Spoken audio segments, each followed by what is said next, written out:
Okay, time for the final walkthrough of the SDV602 project milestone free. So I'm just going to walk you through setting up and testing the application in the Unity 3D editor and in the BlueStacks mobile device emulator as well. So we'll just open up Unity, and here's a copy of the project here.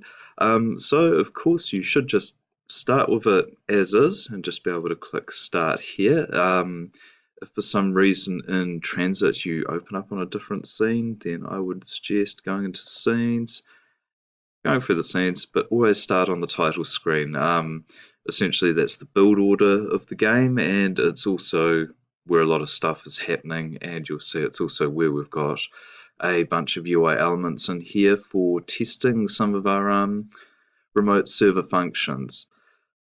So we'll just open up our application. Cool, here we go.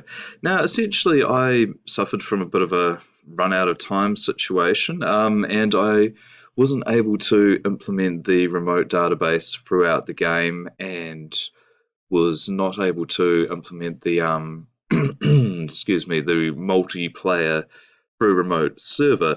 So what I have done is I have created a bunch of remote server functions and data calls and a database and such, and I'm just going to demonstrate them briefly here. I'll show you them in the code as well, and I've also got a essentially like a testing authentication. It's an actual proper authentication. It doesn't actually log you into the game. That's all still handled by the SQLite local database, but it does demonstrate authenticating a login via the remote server. So just for that part of the milestone marks. Now I've found a couple of times when I've moved it around the project that is that things can happen with the databases. So I've kept this here. This was originally for testing, but I find again if I had more time for testing, I'd probably get to the bottom of it. But initially, I'd say whenever opening the project, if this is the first time you've opened it, just delete the local database, create a new one, delete the remote database, and create a new one. You'll see there should be little calls happening down here in your console as these things all kick into action. Okay, so now we should have a nice fresh local database, a nice fresh remote database in the JSON drop. So what we're going to do, just going to open a oops, sorry, I didn't mean to open Visual Studio there as well. We'll just close that for a moment.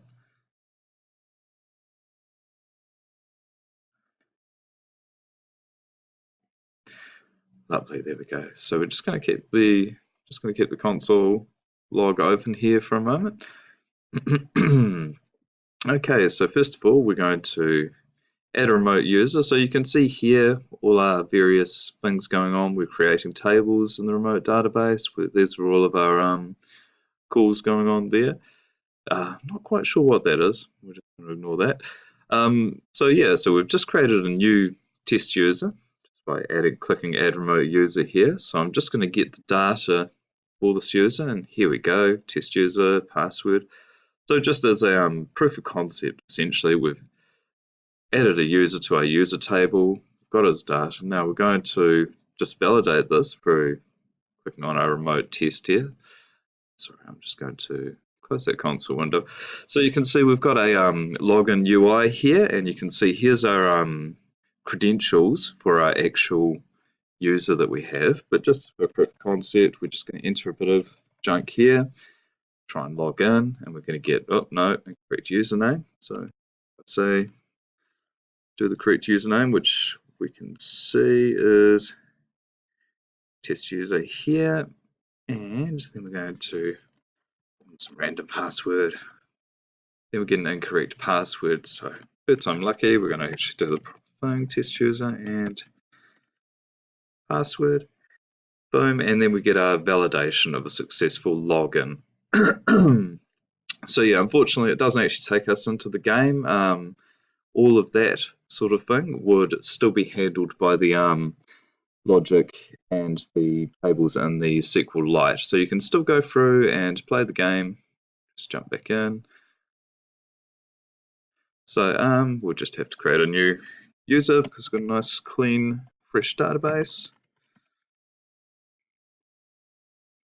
And this will be saved into the SQLite. So if I register, and then I can start a game, quit, continue that game, and do all of the functionality that you would have seen in the project milestone 2, because of course it's still essentially the same thing, just with the addition of hitting the remote database with these various queries. So we'll just jump into our code for a second so I can just demonstrate that. So JSON Drop Manager is essentially where you're going to find all of my methods for, say, displaying the return of information from the database, to create database tables. We've got all our calls here to create rows in our database. So this is where we're creating new users, new players. Yeah, essentially everything is actually in here that I feel would support the game. It's basically mirrored on what we have in the SQLite and the sort of similar calls, but for the local database. Sadly, I just ran out of time to actually implement this throughout all the game levels and stuff like that. So, bit of a time management thing there, I suppose. But hopefully, this kind of demonstrates that they're all here. They all work. You're welcome to play around and test them all out and stuff like that. Yeah, and a couple where we're calling everything, and so these are all referencing. Go into our controllers over here. So we want the, it might be a view controller. Yep, title view controller. So this is what's handling the logic behind the title screen, and this is where you're going to see we've got our calls where we're adding a test user and we're getting the test user data, and we're deleting the test user when we're finished.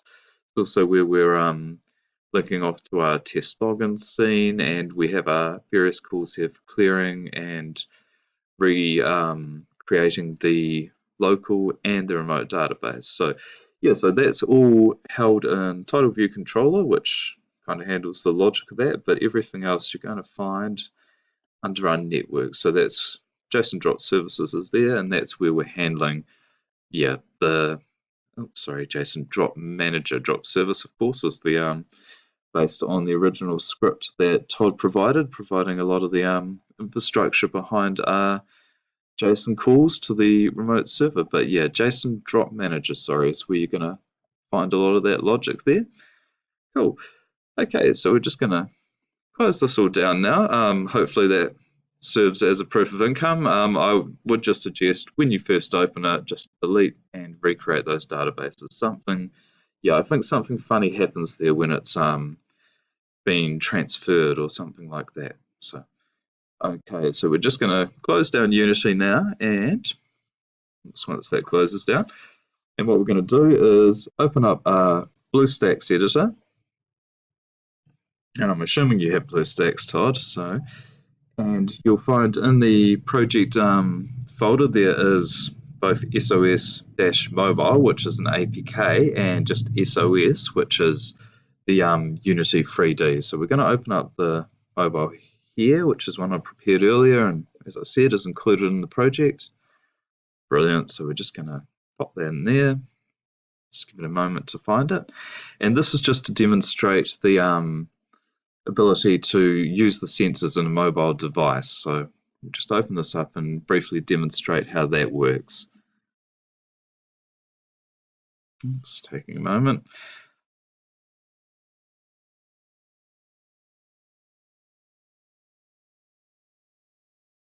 Okay, lovely. So that's loaded up. So we'll just open up our game. And you can see it looks very familiar. So I'm just going to do the little dance again of just get rid of and redo my databases. Then we're going to go in and we're going to jump into the game. Of course, you're welcome to use whatever credentials you would like. Sorry, it's a little bit funny on the Android with the touch screen and the input fields. You have to click a couple of times. Okay, and just register. Brilliant. So here we are in the game, and we're just going to start a game. So we're in game currently. Now, in your settings of your Android Studio, you can see if we go Right down to the bottom, there's the tilt controller that you can drag onto your screen. You can see we've already got one here.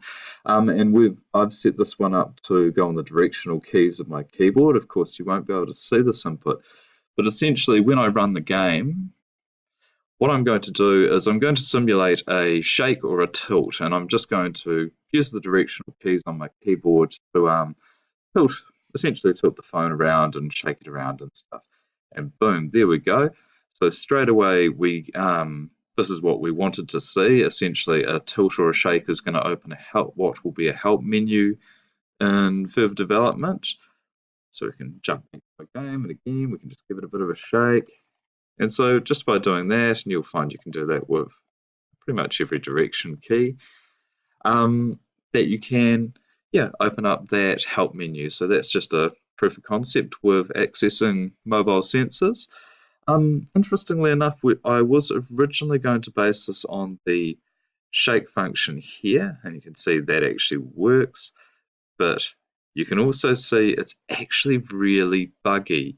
Now, this isn't really something to do with my code. In fact, I spent a lot of time playing around with this. This is actually to do with the shake function in BlueStacks. It is really funny and does some really funny things to float numbers and vectors and things like that. So it's quite weird. So anyway, shake is a bit of a no-no. Basically breaks this application in its current state.